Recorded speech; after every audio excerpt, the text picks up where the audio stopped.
Hi everyone, I'm John C. Morley, the host of the J Moore Tech Talk Show and Inspirations for Your Life.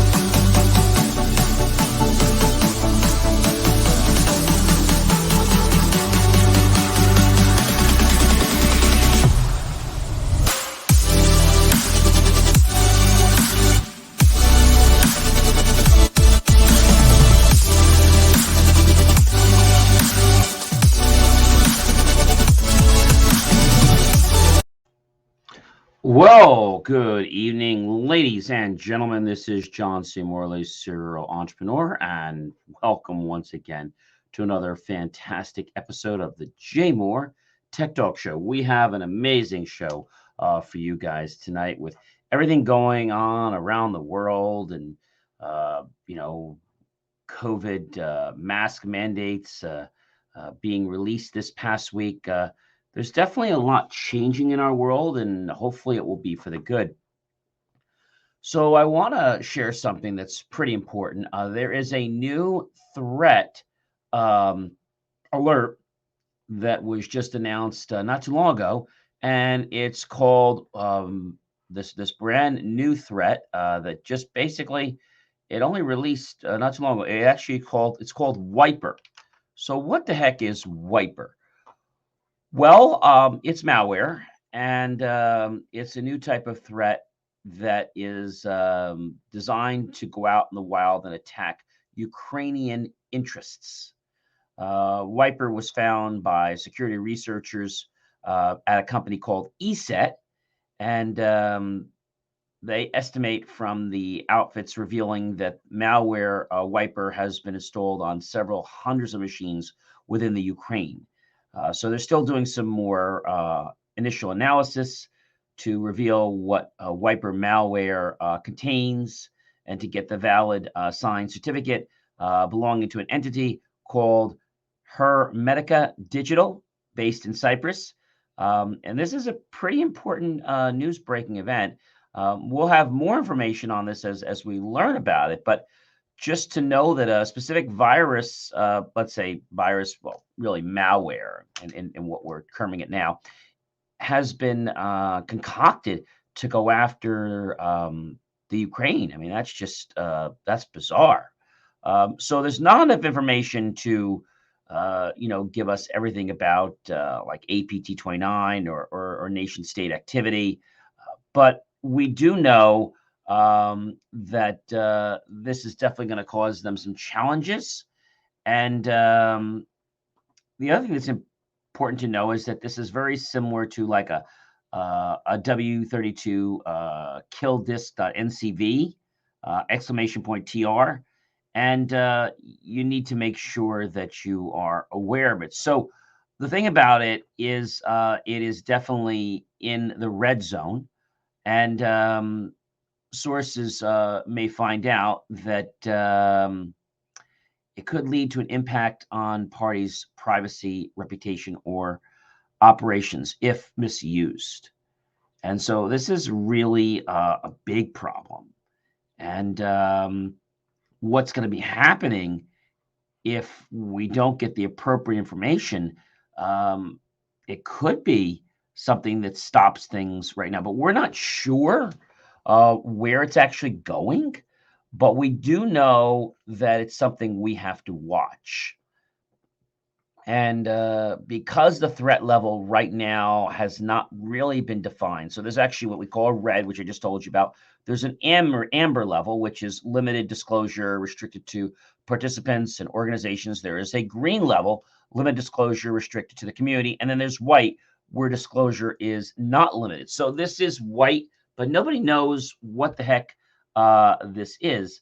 And it can be very, very deadly. So we're going to keep both eyes focused on this new malware alert called Wiper. We've been hearing a lot about the Ukraine. not just from the US, but all over. And there is a new curtain that has been starting to descend across Russia, actually, specifically Russia's internet.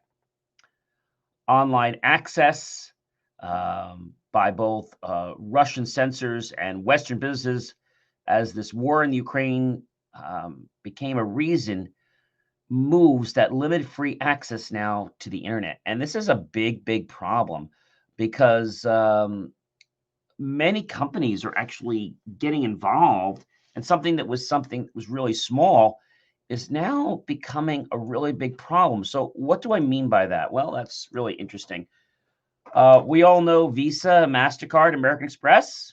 Well, they've stopped accepting cards in Russia. Yeah, that's pretty bad.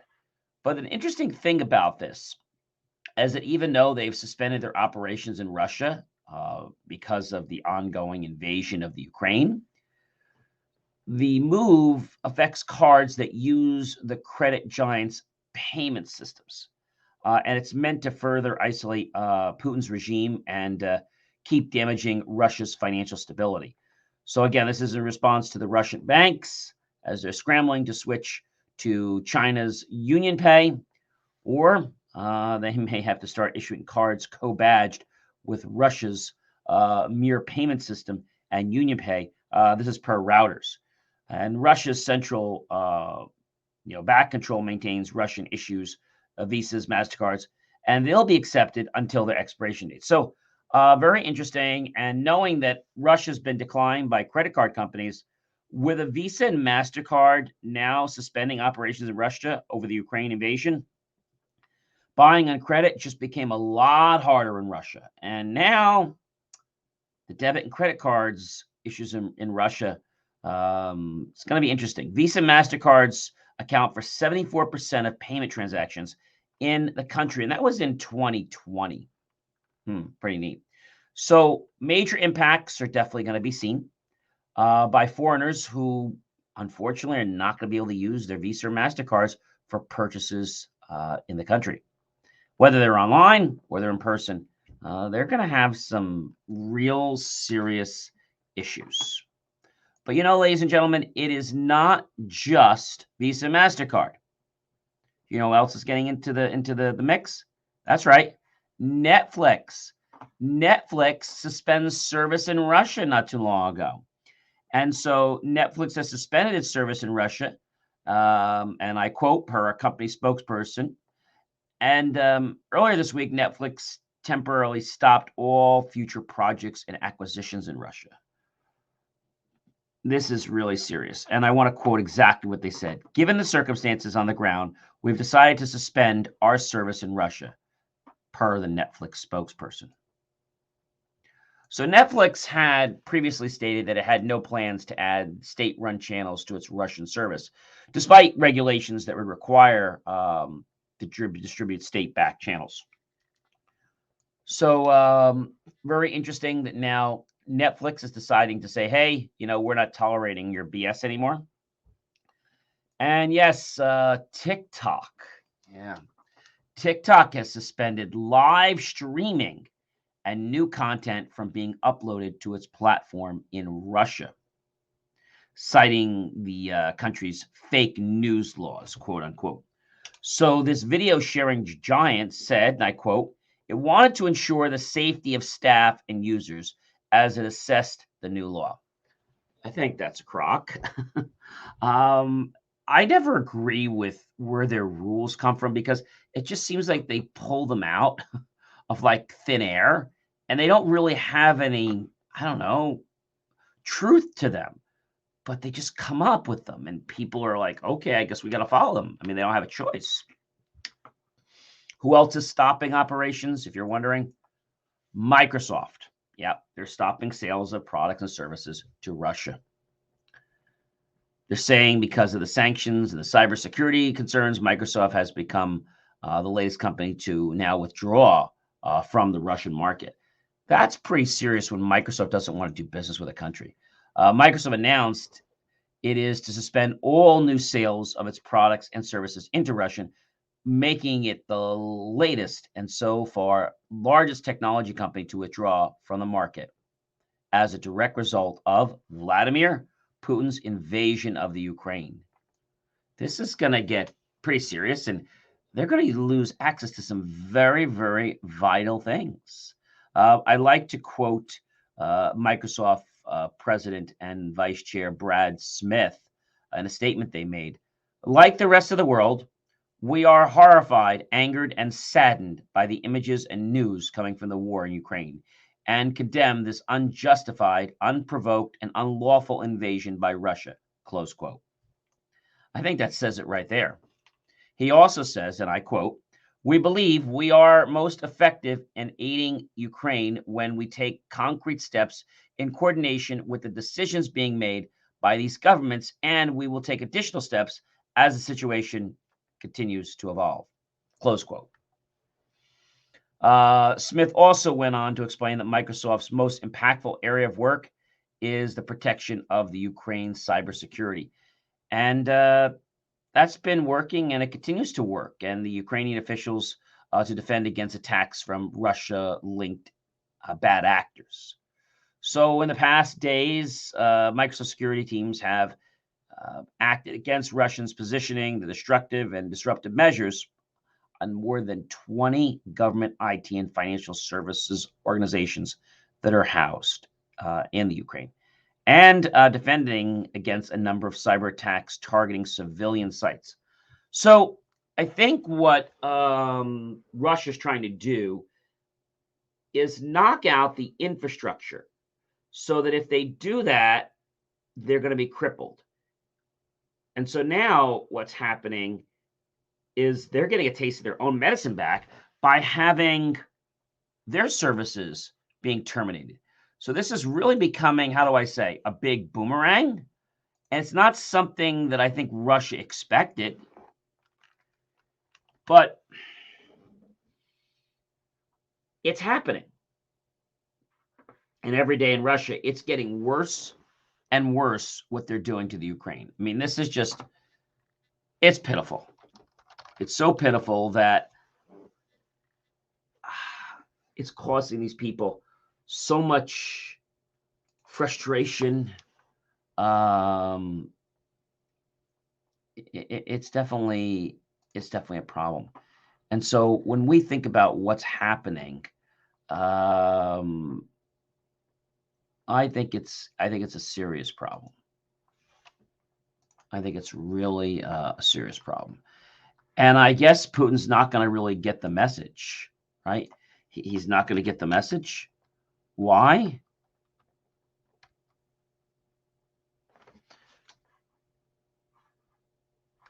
I guess it's because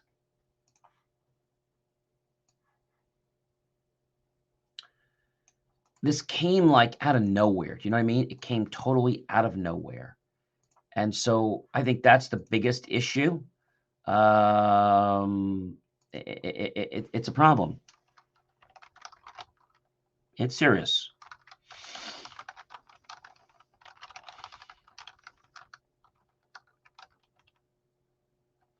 But why is it taking so long?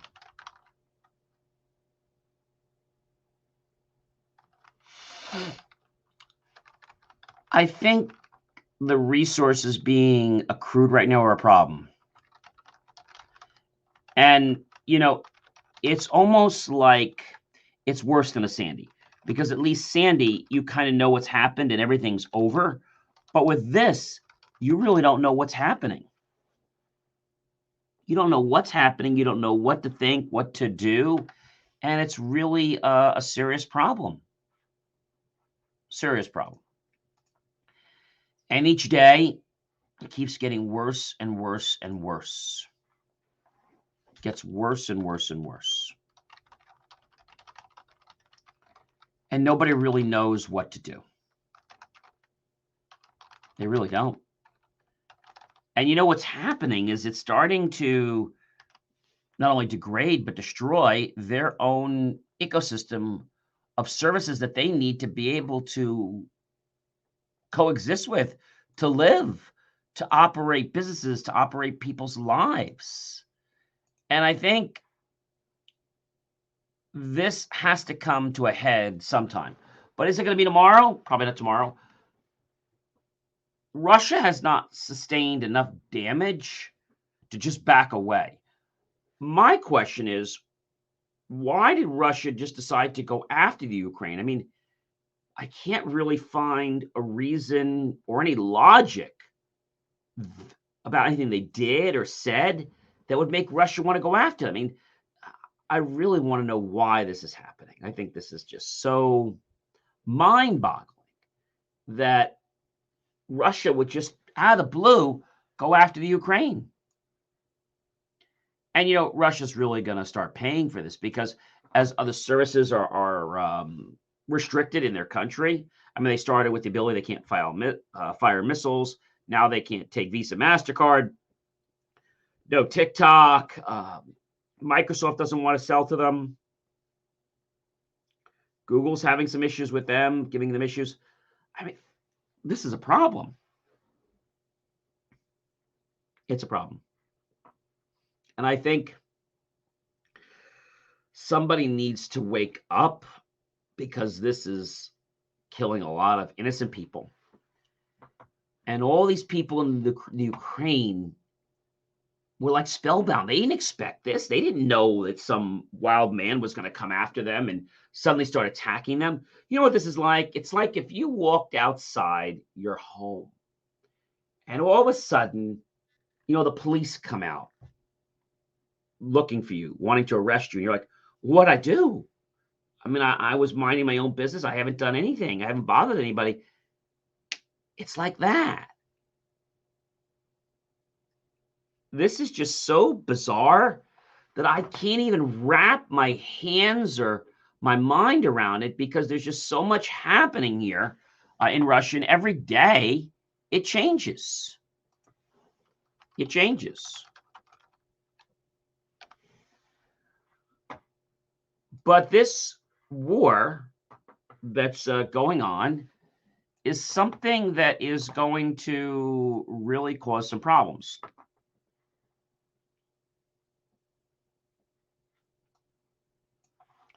The thing I don't get is what triggered this action? What triggered it? That's just crazy. And right now, ladies and gentlemen, I want to let you know that they've lost over 350 people already since this Russian invasion. And now close to 800 people have been injured. And this is according to the United Nations not too long ago. So this toll is believed to be considerably high. And another ceasefire attempt failed. The Russian forces broke a ceasefire for the second consecutive day when they opened fired on Mariupol, again forcing the port city to halt evacuations of civilians. And thousands of people are being detained for anti-war protests in Russia. There's close to, I don't know, it was 4,400 people across 56 cities, including Moscow and St. Petersburg. They were detained over protesting President Vladimir Putin's invasion of the Ukraine. And again, this is according to independent monitoring group that we follow. Freedom of press, freedom of speech doesn't exist in Russia. Western powers are in talks about a ban on Russia's oil and gas imports.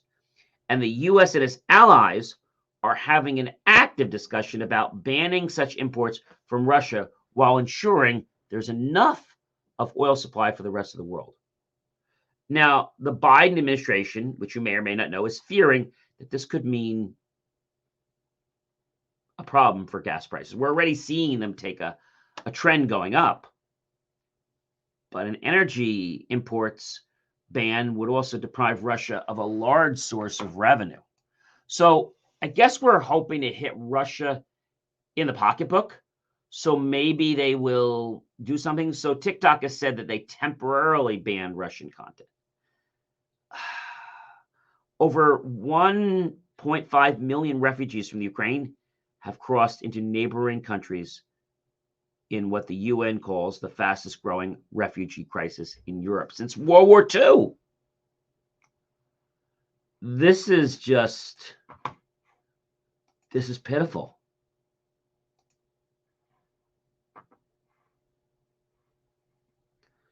I can't fathom why, why is Russia attacking the Ukraine, right?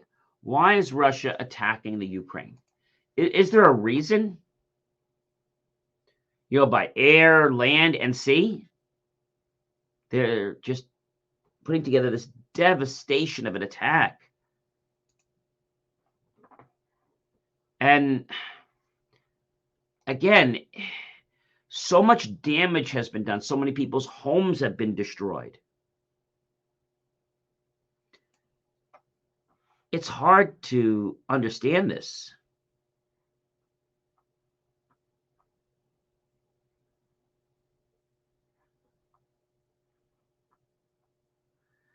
And what, according to President Putin said back, I think it was on February 24th, he said that he claimed he was under a threat, a constant threat from the modern Ukraine. I don't know why. Airports, military headquarters were attacked, and tanks and troops were rolled in from Russia. Russia, of course, refuses to use the terms war or even invasion. Many of its leaders are justifying for where we're saying it's false or that it's irrational. They claim that the goal was to protect people subjected to bullying and genocide and aim for the demilitarization and denazification of the Ukraine. There's been no genocide in the Ukraine. It's a democracy led by a president who is Jewish. This is so hard to understand.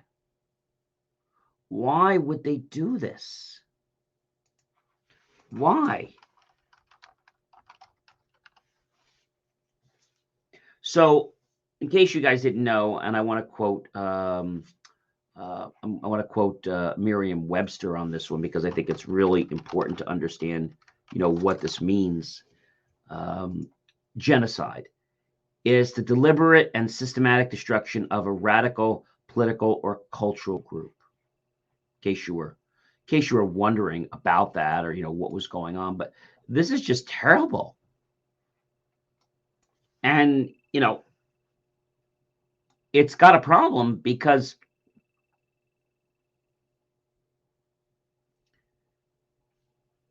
they set off this chain reaction. And nobody knows what to do.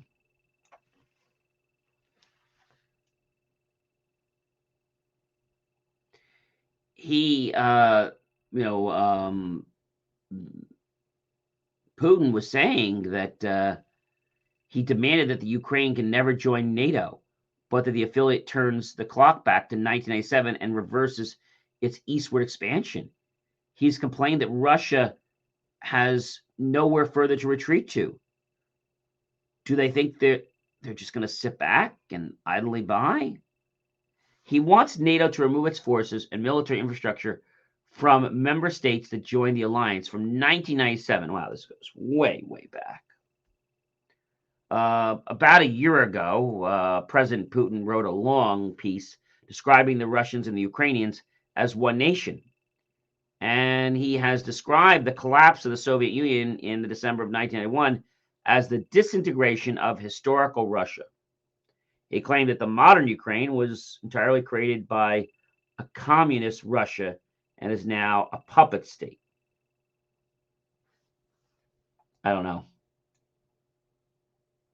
So NATO is a defensive alliance with an open door policy to new members, and its 30 member states are admitting that will not change.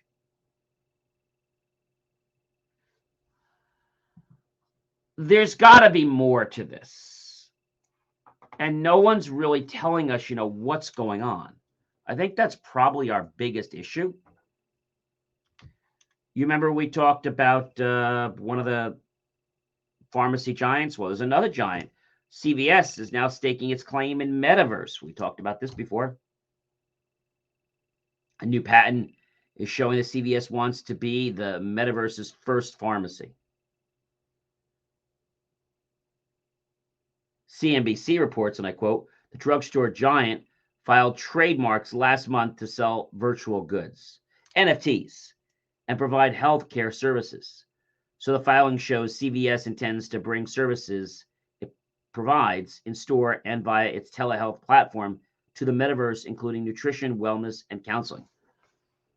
I don't know. I mean, we saw Walmart kind of get this. Now CVS is jumping on board.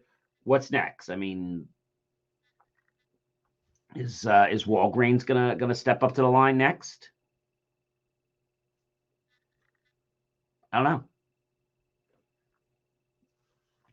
So Metaverse is this limitless, supposedly online community where you can have avatars, where you can purchase things, but you can have a community anywhere from a virtual office space that people can visit. You can offer services online, but you can have all the tools and resources you need to be able to generate, maintain business, have connections, have meetings online. But is our country really ready for this? What caused the trigger was when we saw CVS file all these patents. So we know they're doing something, and we all know that NFTs are going to make somebody some big money. We know that. We don't exactly know who.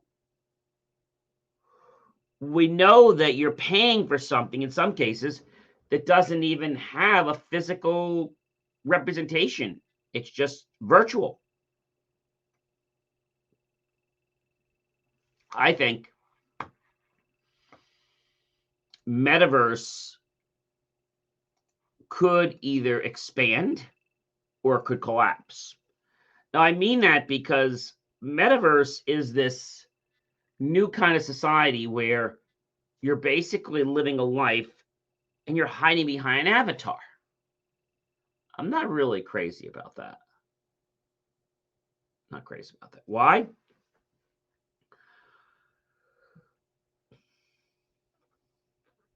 I think it's because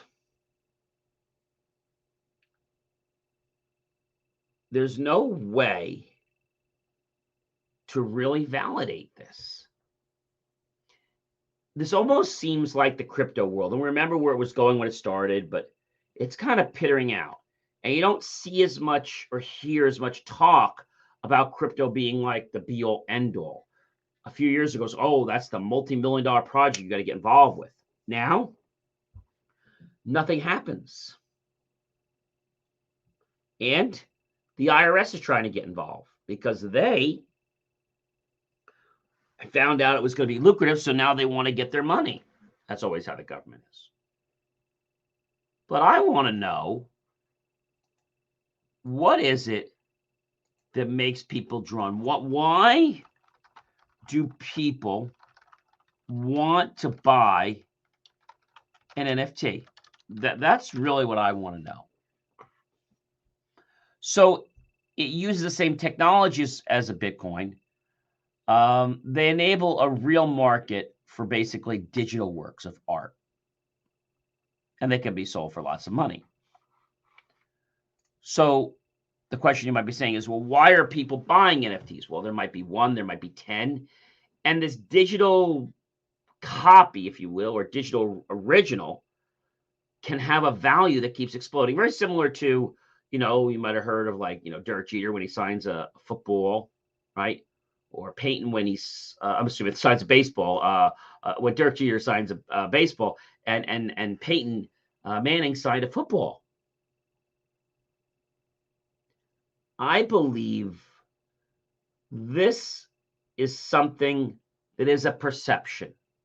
There's no value to any of this, but we can assign value to it. We can make an NFT worth a lot of money. We can make an NFT worth millions. And if I'm the only one that has that NFT and other people want it, then yeah, it can be valuable. But if there's no value, if people don't understand what an NFT is, then why would you want it? So I think we got to learn a little more about an NFT and understand the difference between reality, speculation, right? And the truth.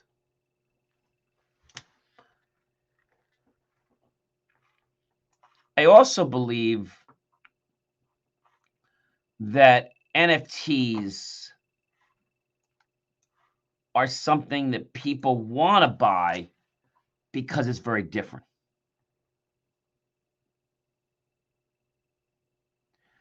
Let's think about this for a moment. You know, any of these animated, let's say, computer things that are shared over the internet, whether it's monkeys, whether it's giraffes, whether it's elephants, doesn't matter what it is. Do these JPEGs really have value that they can cost thousands of dollars or millions of dollars? So people want to get rich by reselling them. And people have money and want to be included in the exclusive rich people club is what, the claim is.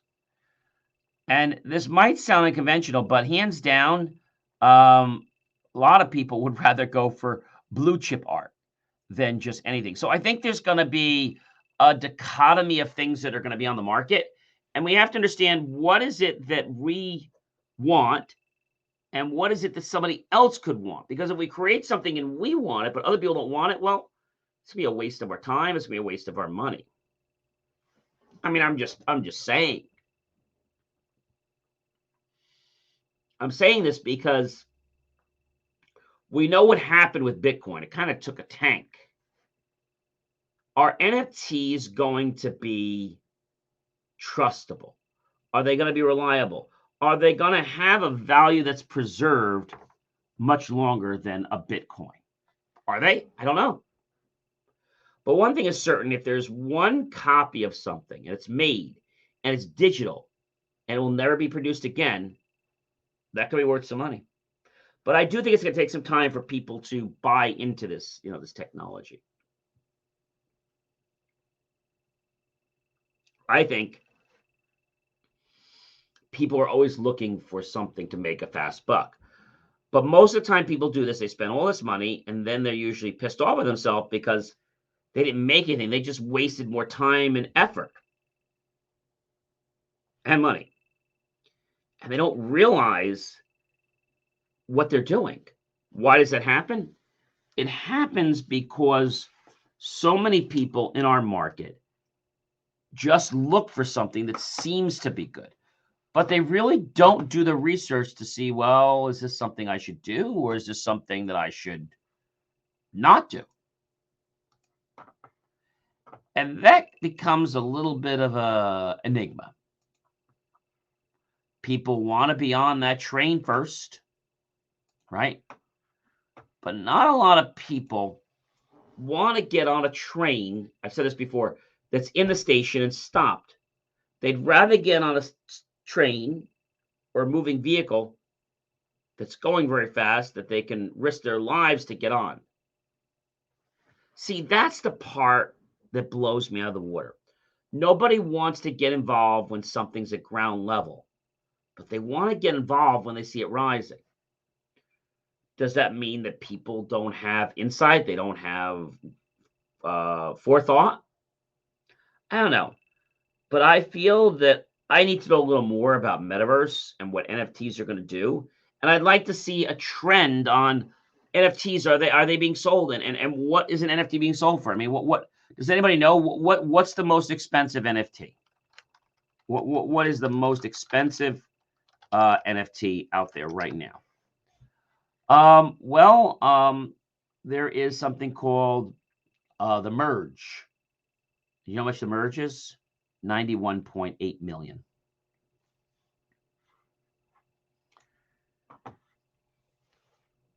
That's pretty interesting. So the artists created a GIF format, NFT,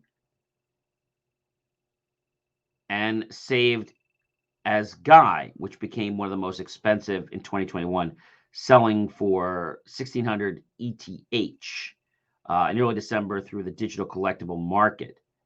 And then it was meant by about $7.8 million. But the merge right now, as I told you, is worth 91.8 million. Every day, the first 5,000 days is worth 69.3 million. The human one is worth 28.9 million. CryptoPunk is $11.75 million. And as I said, the right click and save as a guy is worth $7.9 million. I wonder if there's tax on there, but they probably don't care. So this is something that probably has no expiration. It's good day one or day a millionth day. There's no issue because it's always preserved. This is wild. We're going to explore NFTs more and more as we, go on with the show. Ladies and gentlemen, I always enjoy being with you. I hope you've enjoyed tonight's show. We'll be back next week with another great JMOR Tech Talk show.